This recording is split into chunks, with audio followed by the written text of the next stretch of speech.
Kan ini, kita hidup di negara yang memiliki ribuan peraturan perundang-undangan, undang-undang, peraturan pemerintah, peraturan menteri, hingga peraturan daerah. Semuanya ditulis rapi, disahkan secara formal, dan secara teori dibuat demi keadilan. Namun, pertanyaannya sederhana. Mengapa rasa keadilan justru sering terasa jauh dari kehidupan sehari-hari masyarakat? Mengapa hukum terasa tajam ke bawah tapi tumpul ke atas? Mengapa kasus kecil bisa diproses cepat sementara kasus besar justru berlarut-larut? Di sini kita bertemu dengan satu persoalan klasik dalam ilmu hukum, jarak antara regulasi dan realita. Hari ini saya akan coba membahas tantangan penegakan hukum di Indonesia antara aturan yang tertulis dan praktik yang terjadi.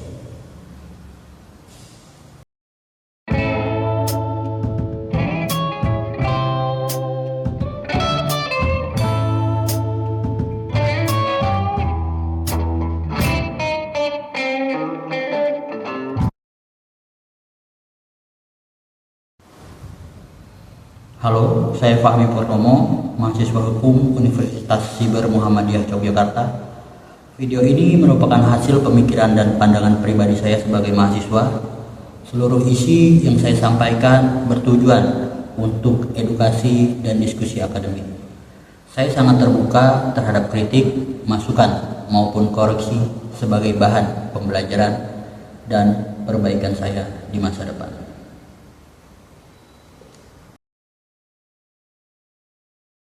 Indonesia secara konstitusional adalah negara hukum. Pasal 1 ayat 3 Undang-Undang Dasar 1945 menyatakan Indonesia adalah negara hukum. Artinya kekuasaan tidak boleh berjalan sewenang-wenang. Hukum seharusnya menjadi panglima, bukan alat kekuasaan. Dalam teori hukum, penegakan hukum bertujuan untuk 1. Menjaga ketertiban, 2. Menjamin kepastian hukum, 3. Mewujudkan keadilan. Namun di Indonesia, penegakan hukum seringkali berhenti pada kepastian prosedural, bukan keadilan yang substantif. Secara formal, hukum memang ditaati, namun secara keadilan seringkali dikorbankan oleh kepentingan.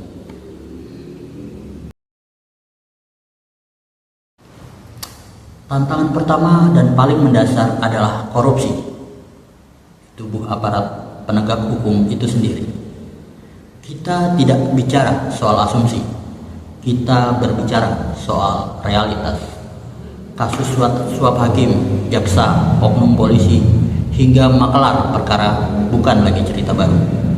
Beberapa tahun terakhir, publik menyaksikan aparat penegak hukum justru duduk di kursi terdakwa. Di titik ini, hukum kehilangan otoritas moralnya. Bagaimana mungkin masyarakat bisa percaya kepada hukum jika penjaganya sendiri melanggar? Dalam perspektif Pancasila, ini bertentangan dengan sila kedua, yaitu kemanusiaan yang adil dan beradab. Juga sila kelima tentang keadilan sosial bagi seluruh rakyat Indonesia. Korupsi hukum bukan sekedar pelanggaran pidana, tapi pengkhianatan terhadap nilai keadilan itu sendiri.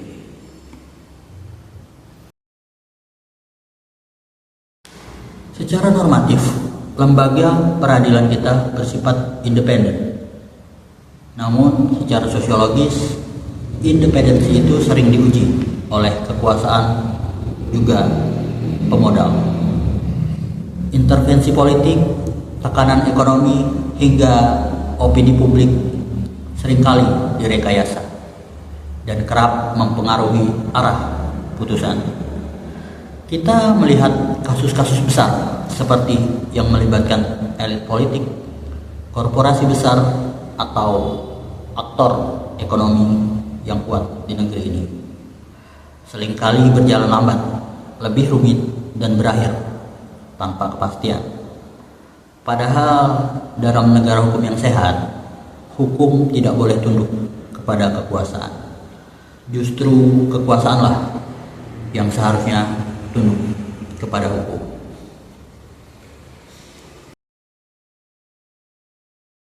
Indonesia juga mengalami masalah berupa over regulasi.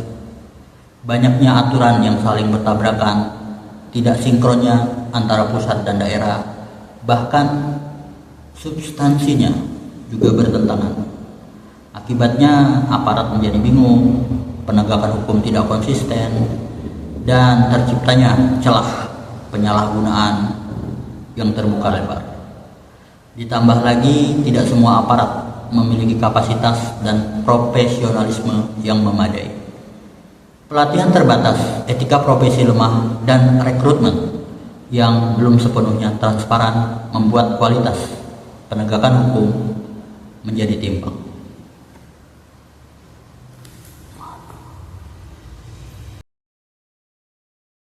Mari kita semua jujur dalam memandang hukum di Indonesia.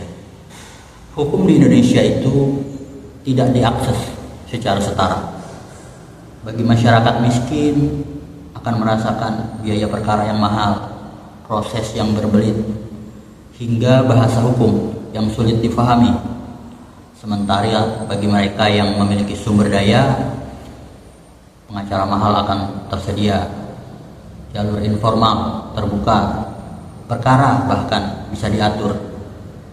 Contoh konkretnya bisa kita lihat pada kasus kriminalisasi masyarakat kecil, sengketa tanah antar warga dan korporasi besar, atau perkara pencurian kecil yang diproses cepat tanpa mempertimbangkan konteks sosial.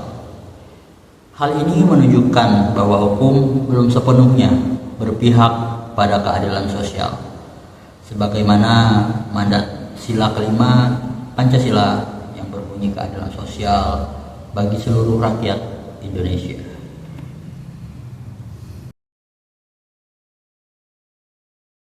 Inilah kritik penting harus disampaikan.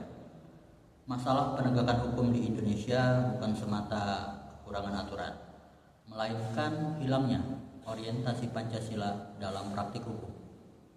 Pancasila itu seharusnya menjadi roh dalam pembentukan hukum, menjadi kompas dalam penegakan hukum, bukan sekedar simbol normatif. Jika hukum dijalankan sebagai prosedur tanpa keadilan, kemanusiaan, dan keadaban, maka hukum kehilangan legitimasi sosialnya. Perbaikan sistem Pancasila menuntut 1. Penegakan hukum yang berintegritas, bukan transaksional. 2. Keadilan substantif, bukan hanya formalitas. 3. Keberpihakan kepada kelompok rentan, bukan kepada penguasa. Penegakan hukum di Indonesia berada di persimpangan. Di satu sisi, regulasi terus bertambah. Di sisi lain, keadilan masih terasa timpang. Tantangannya bukan hanya perbaikan aturan, tetapi membangun keberanian moral aparat, kesadaran hukum dalam masyarakat, dan komitmen untuk menjunjung nilai Pancasila. Tanpa itu semua, hukum hanya akan menjadi teks mati. Di negara hukum, hukum sendiri akan kehilangan maknanya. Pertanyaannya sekarang bukan lagi apakah Indonesia memiliki hukum, tetapi apakah hukum benar-benar bekerja untuk keadilan.